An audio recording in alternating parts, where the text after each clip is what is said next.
Hey, I'm gonna go take a little time this morning and go over a few things on my boat on how I got it set up for long line trolling.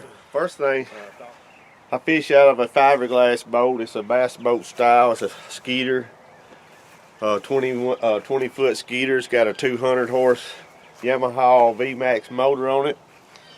The only reason it's a very comfortable boat. It handles the big water real good and the rough water real good, and that's the main reason that I fish out of. We fish very open lakes, which gets a lot of wind, and it can get real rough out there real quick, so I feel more comfortable in this style of boat.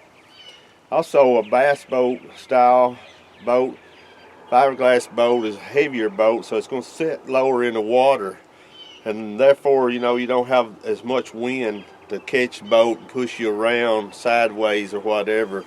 And that's very important when you're trying to long line troll, because the boat control is a real important factor in this. The less likely you are to get fish tailed around, and your lines will get more tangled up if you get twisted around a little bit. So the straighter you can run your boat, that's going to help out a lot. Now one of the most important things on my boat, if you're going to be long line trolling, is the trolling motor itself. Now, I went ahead and purchased the Minn Kota self-deploying trolling motor. It's got iPilot link. It's just one awesome piece of equipment right there. It'll make life a lot easier if you're got one of these on your boat. Now, you don't have to have it. You can always, I fished for several years with nothing but just a regular trolling motor with a iPilot or a Co.Pilot on it, either way, and it still made it, that just helps out. And then I have a rod holder on this side of the boat and a rod holder on that side of the boat, and you can see how my poles, they're straight out. They straight out the side of the boat. Little 13-foot black willow up front. That's up towards the front of the boat as far as it can. And then I got a 10-foot black willow side hit. That gives me, look at there. Here's where the 10-foot comes to. And then you go all the way out here to the 13-foot. That puts your line separation that much right there. Now, in the back of my boat, I got Millennium rod holders. Like I said, there's one on each side of the big motor.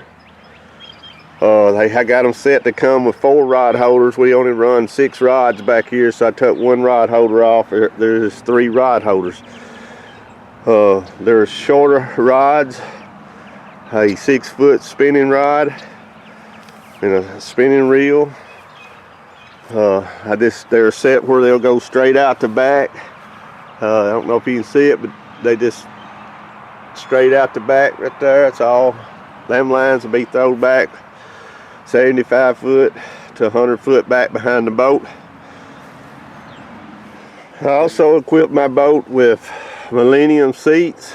They just the most comfortable seat I've ever fished out of. I put one in the back, and I got one in the front. It's down, sitting down in it right now, so I can see how to drive. I also have the side kick, Millennium side kick, so I can put 2 seats back here in the back, or I could put 2 seats up front.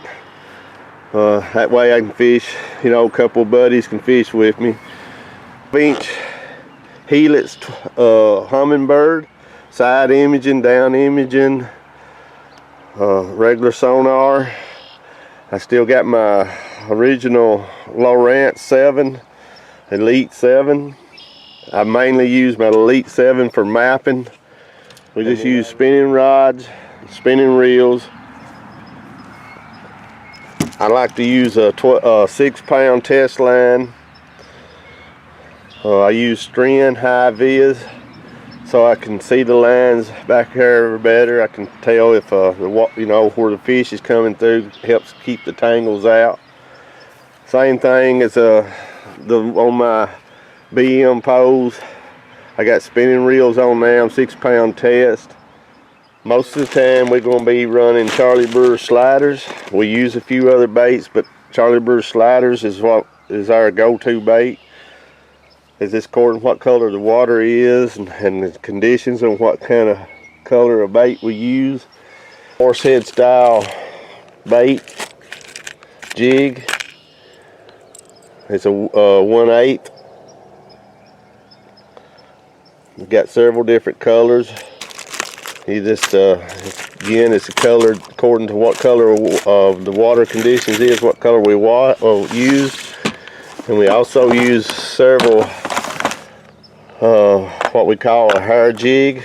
These are 1/4. Alright, I hope that helped a little bit. Leave us a comment or ask us a question. Be glad to try to answer it.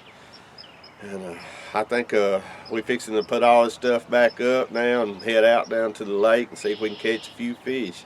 Thank y'all for watching Jeff Littrell Outdoors.